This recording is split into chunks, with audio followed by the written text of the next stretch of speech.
Episode 71, Ideas Soaring with A. Raven Design.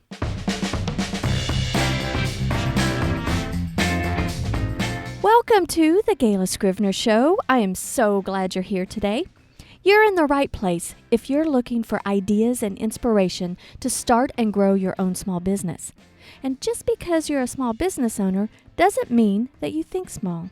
On the contrary, you think big. I broke away from the 9-to-5 grind and stifled by a cubicle to create a work-from-anywhere lifestyle.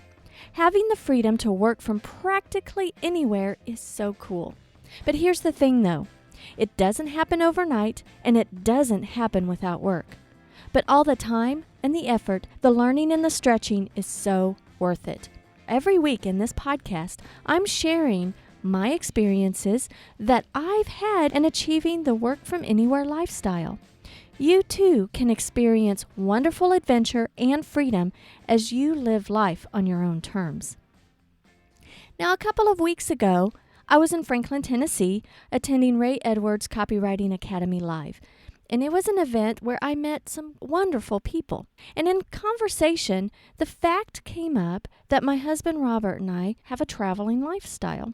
And you know, traveling around and living out of our 1998 Jeep Wrangler with our second-story penthouse suite, also known as a rooftop tent, seems quite strange to most folks. At least most folks that I was talking with at the conference. And many think it's so cool. Or I'd like to think that they think it's cool anyway. And my husband Robert and I hear often from various people all over that we meet. We hear phrases like, we hope to travel more when we retire. Or, I wish I could have the freedom to travel like that, but I just can't. Robert and I didn't want to wait until we retired to have this freedom of travel. That's what we work for, is to achieve our lifestyle and travel more and experience life more. And we also don't find it appealing to have to wait to take a week or maybe 2 weeks off for a traditional vacation. We like to feel like, hey, every day's a vacation for us. And when we travel, sure, we work, but we also go to some pretty cool places, and we see a lot of cool things. Now, getting back to some of those conversations with individuals that I met at this conference in Tennessee, one person told me that he thought it would be really cool to travel around in a little RV with his wife and kids, but he hated to drive more than 8 hours. And I was like, oh my, when you travel in an RV or you travel like we do, it's totally different. We slow way, way down. We're not always on the go. It's more like the journey and experiencing the journey instead of hurry up and get to the destination. And I told him that many times Robert and I won't go more than 150 miles in a day. And sometimes we've been known to go, like 10 miles and then just camp out because we find a cool place and we just want to experience that. Having a full-time lifestyle versus traveling for vacation time takes on a totally different speed and a different perspective, that's for sure. I thought that in today's podcast, I would share part of an interview that Robert and I had with our friends Autumn and Adam Raven. They are full-time overlanding travelers and earn a living at the same time while they're traveling. They are much more nomadic than what Robert and I have been lately. And we did an interview for our Been There Doing That podcast, but I really liked hearing how they made the leap from their traditional jobs to achieve their work-from-anywhere lifestyle. So I thought that it would be great to share with you. Autumn and Adam are amazing people. Regardless of whether you want to work from anywhere, that you strive to do that, or you simply want to step away from your day job and do something out on your own, I think that this interview would really spark some fantastic ideas for you and some inspiration and get you thinking about all the different possibilities there are out there. And there are so many opportunities available. So let's just hop right to it and get into the interview, shall we? First, hi, Gayla, Robert, and everyone listening. So, I don't know where to start, but I'm actually a writer. I'm a fantasy writer, actually award winning, and I just released my 16th book. I had a 16-year career with the federal government working for the USDA doing conservation work. I'm very much a passionate conservationist. I guess with my background, you can say I use both sides of my brain. So I have this creative side and I have this scientific side. I think that makes me kind of a diverse individual, and probably why I get along with Adam, because he's equally as crazy as I am. And we're also full time travelers. I mean, a very brief story. Adam and I actually met on Martha's Vineyard. I was working on my master's thesis doing research, and he was a little younger. We won't talk about how much, working as an interpreter in the state forest. And from the day we met, walking around the vineyard and seeing all these world travelers and couples who wind up there talking about their stories. I remember walking behind a grandmother talking to her granddaughter, saying, I don't know if you remember being on the Nile, darling. And I was like, oh, that's what I want to be able to say someday. It's like, oh, you had so many adventures. Do you remember the time we were on the Nile? And that is how we started dating and the dreams we had from day one. So we started off with a plan. We wanted it to be a 5-year plan to set off and see the world. It took a bit longer, but we eventually did it. I left my very cushy, well paying job behind, and we have set sail across the land masses for the last 3 years. How long have you guys been together? Oh, that's telling. Um, this month will be our 19th year together and 17 years of marriage. Congratulations, that's Thank awesome. you. We got married on a full moon, and so every time there's a full moon in July, that is our official anniversary. Nice. And Adam, what's your background? Well, kind of like Autumn, I'm into a whole bunch of other things. For many years, I was kind of wondering what exactly I was, and one day doing some internet research, I came across this term. It's kind of called a multi-potentialite, as kind of like a fancy term for jack of all trades, where I have a whole bunch of different things going on in a whole bunch of different areas, and like I'm not really a master of anything, but I know a lot about a lot of little things. Background is actually in ecology and conservation law enforcement. When I met Autumn, I was actually a interpretive ranger, but that was kind of like my title. I was also law enforcement ranger. I was also official lawnmower person. I worked as a naturalist. Before I met her, the year before her, I was actually working as a naturalist on the Boston Harbor Islands State Park, and now I think it's a national park out there.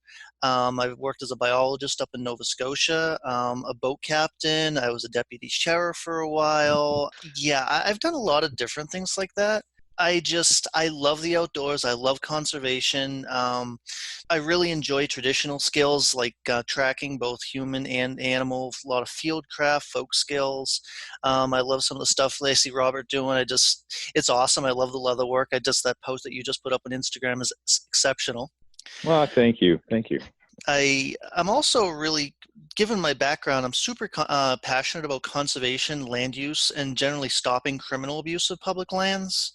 I actually just been doing some research and found out about an organization called CROW, which is kind of funny given my last name, but it's the acronym for Conservation Rangers Operation Worldwide. And that's kind of a nonprofit organization that basically trains rangers all over the world and educates them on how to stop and eradicate poaching in high risk areas such as the Congo, Africa, and other places where they need as much help, and they actually do this for free. So I've been looking at possibly getting involved with them as well, because that kind of falls into my conservation and ecology background, and it sounds like something interesting. But in general, my whole goal is basically to work for and support organizations that are basically established and dedicated to push conservation and land preservation forward. You guys have been overlanding, what did you say, about 3 years now?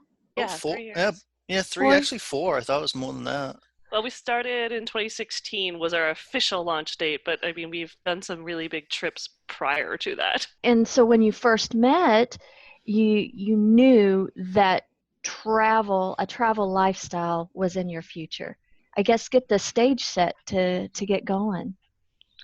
Yeah, it's never, I mean, I guess I wish it's always if you could turn back the clock. If I could turn back to my 20s, I think I would have skipped college and started backpacking around the world then. But that was the early 90s or late 80s. So we're talking about a time where, before the internet, female, alone, I wasn't dating.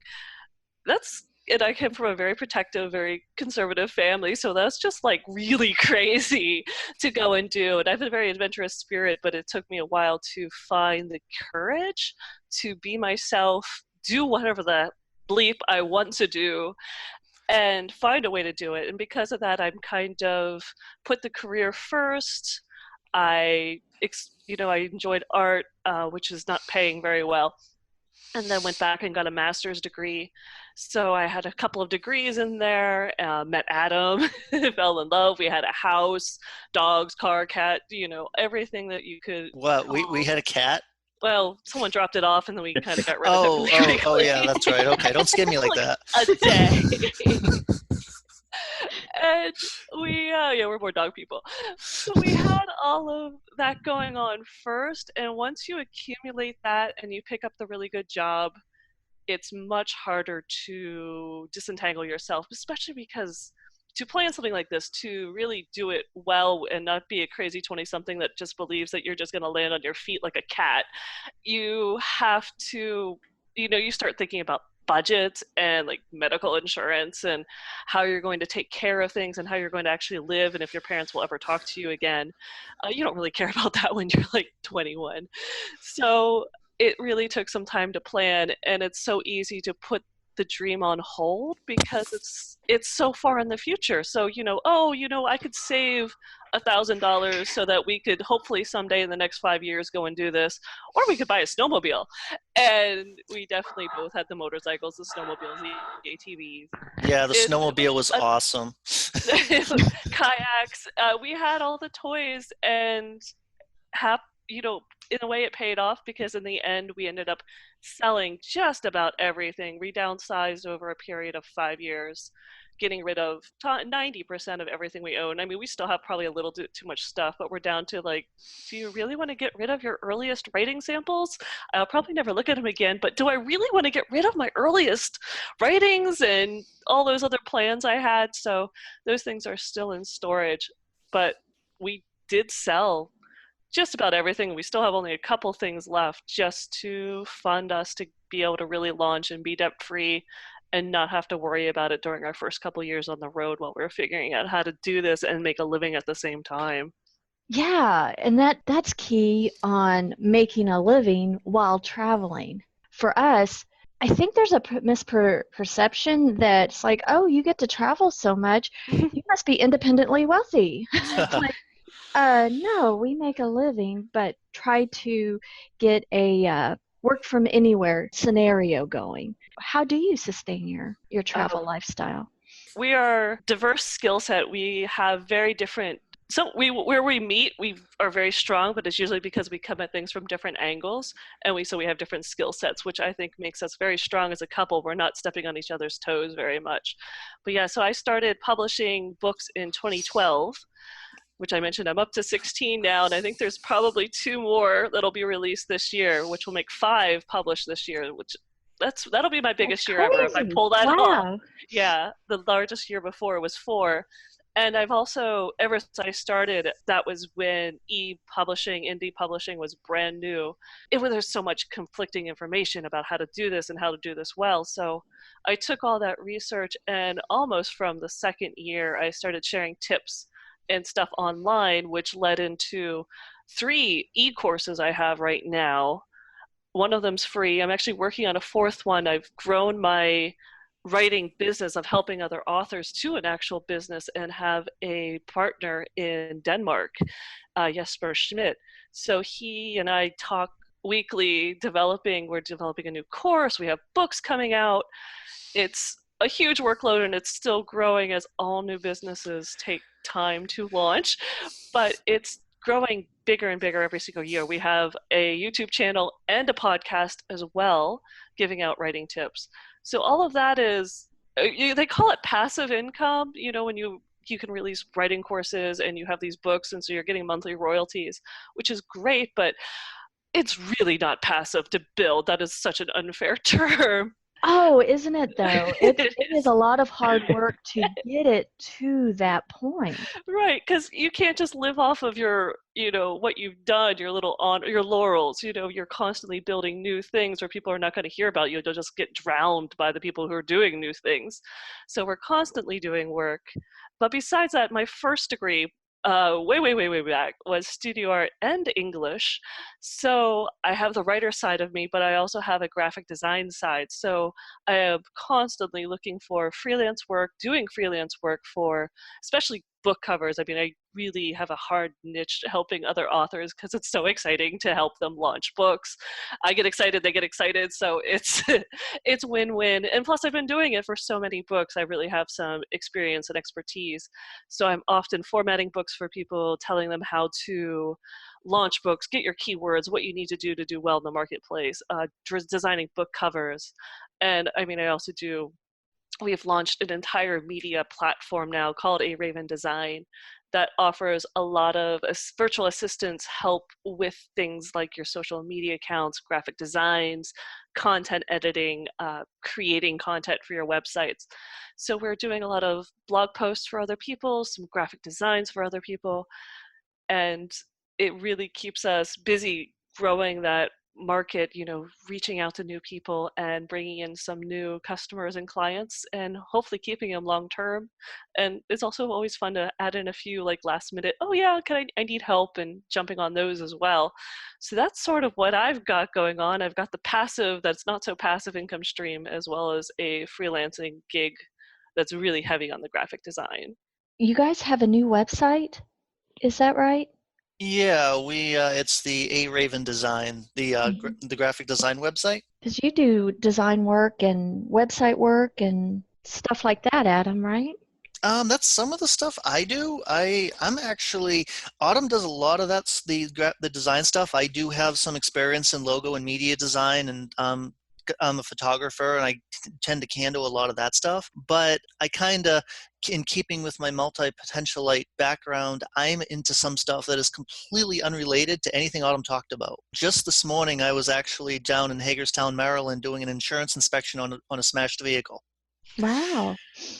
Then immediately before this call, I was on a website doing some user experience testing, in which I would be going on the website and giving the creators some very blunt and very directed critique as to how the website operates and what they need to change for usability. I'll also go, and it doesn't pay a lot, but it does provide some funding for just extra expenses on Amazon. I'll actually use a service called MTurk, which is, it doesn't, if you go on there and you look at it, it doesn't seem to pay much, but last month I made $400 just doing these little human interface tasks. I do other things where I go and do customer service audits at Walmart, Target, Lowe's, and that essentially pays a cell phone bill every month by me going and doing these. And actually, plus actually a lot more than that.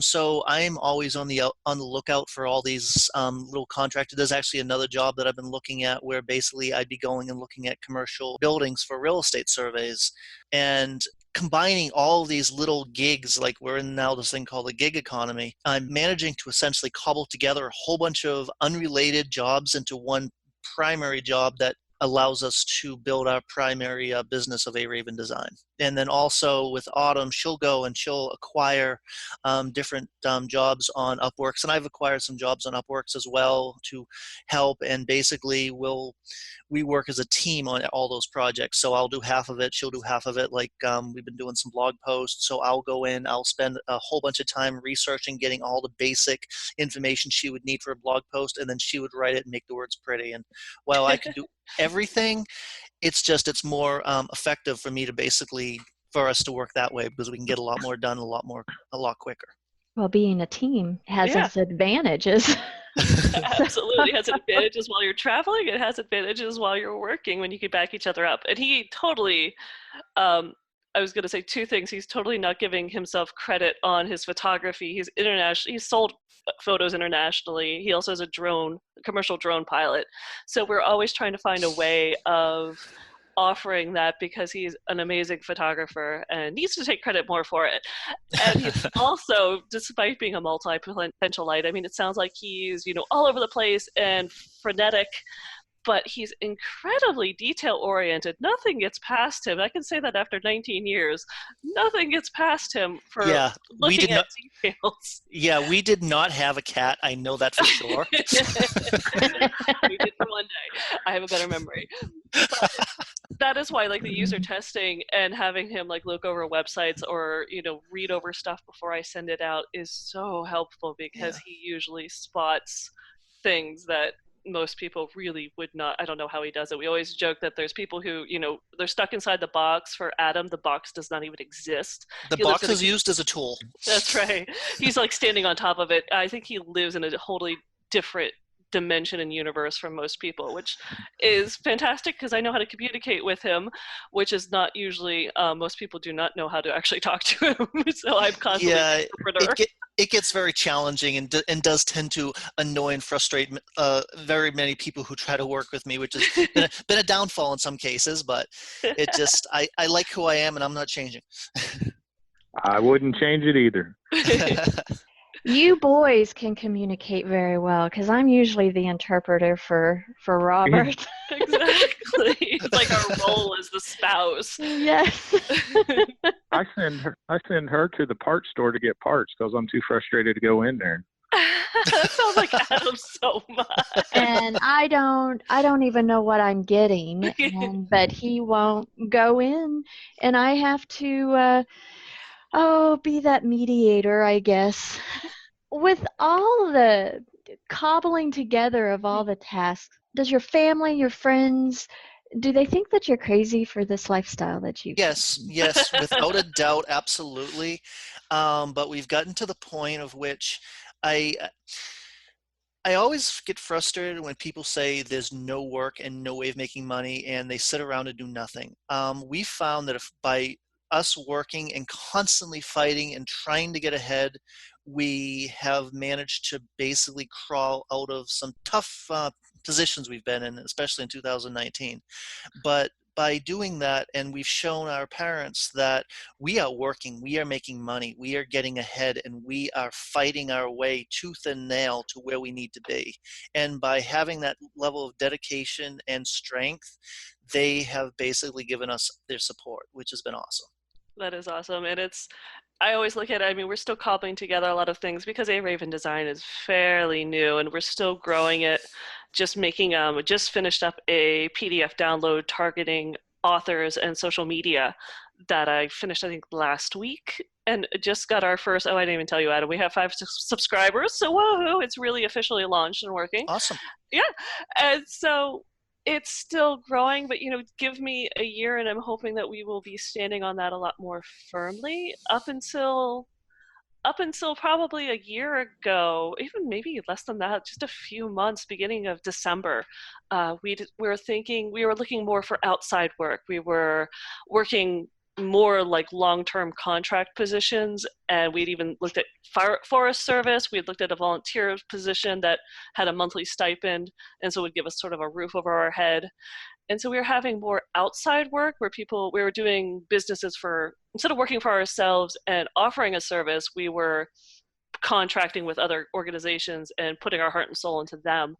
And we decided this is the way we want to go. We want to have our own business and have our own brand, our own platform, and kind of call our own shots. So it is amazing how something we are really just developed, April-ish, has grown in just a few months to what it has already. So I'm hoping within a year we'll be basically, a lot of those little side tasks will be, if Adam's bored, and we will be full-time creating and doing what we're doing, maybe using his photography a little bit more, having my graphic design business pretty much focused. I have a friend who's a graphic designer, and he is literally already booked on book covers up till January 2020. So it's definitely a potential to just be that busy on certain aspects of it, which would be fantastic. And 2-year plans, we have always a plan. 2-year plans, I would like to see us. We did take out a loan for our current overland rig setup with our camper van and our truck, and so we want to have that paid off, but we also want to be looking at some property and maybe being able to Airbnb it and hopefully having a place to stay when we want to have some downtime. Oh my, I love talking with Adam and Autumn.